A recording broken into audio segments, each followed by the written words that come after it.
Perhaps you've been watching up to this point and thought, this is good information, but I'm already in debt. How do I get out? Don't worry, we've got you covered. I'm going to teach you how to play the debt snowball game. Money is like that ball of snow you roll around and it gets bigger and bigger. This works in our favor when we are saving, and the savings build as we earn interest. Unfortunately, it works against us when we have debts. In this game, we're going to use the snowball effect to our advantage, however, to get out of debt. The first step is to make a list of all of your debts and put them in order from the smallest balance to the highest balance. We want to build momentum through a series of quick wins that happen simply by paying off the smallest debt first and applying the savings to the next largest debt. Don't worry about the interest rates right now. We've run the numbers, and it's far more important to pay off the small debts to generate the quick wins and allow your debt snowball to grow.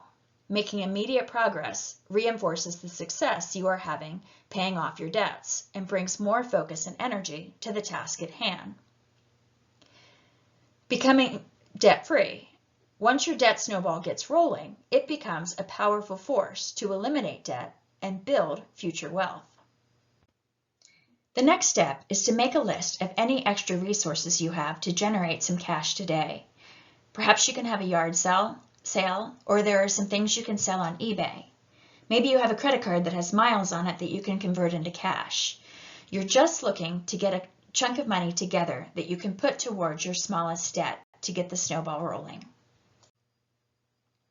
In this example, we'll say that you found $250 from your search. What you do is take this and apply the savings towards your smallest debt, in this case, the student loan.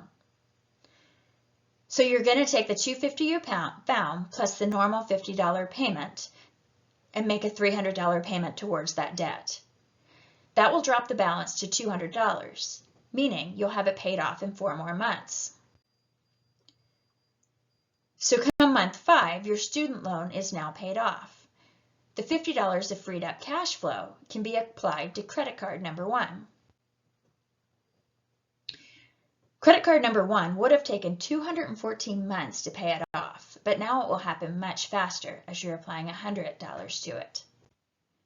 When we started the snowball, the first auto loan only had 18 months remaining, so in month 18 it is now paid off.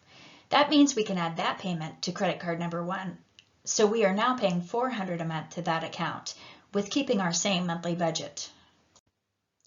Remember, in the beginning, we said it was going to take 217 months to pay off card number 1, but by using our snowball, we are able to pay it off in 27 months.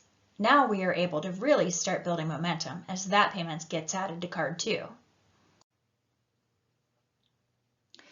Month 41, just under 3.5 years, all that debt is paid off except for the mortgage. You have freed up $900 in monthly cash flow.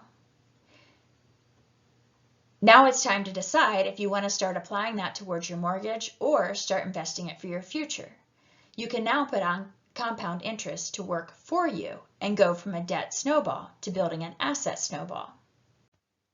If you are in debt, hopefully this has you excited to start tackling it by building your payment snowball. Thanks for watching, and please let me know if you have questions or if I can be of service.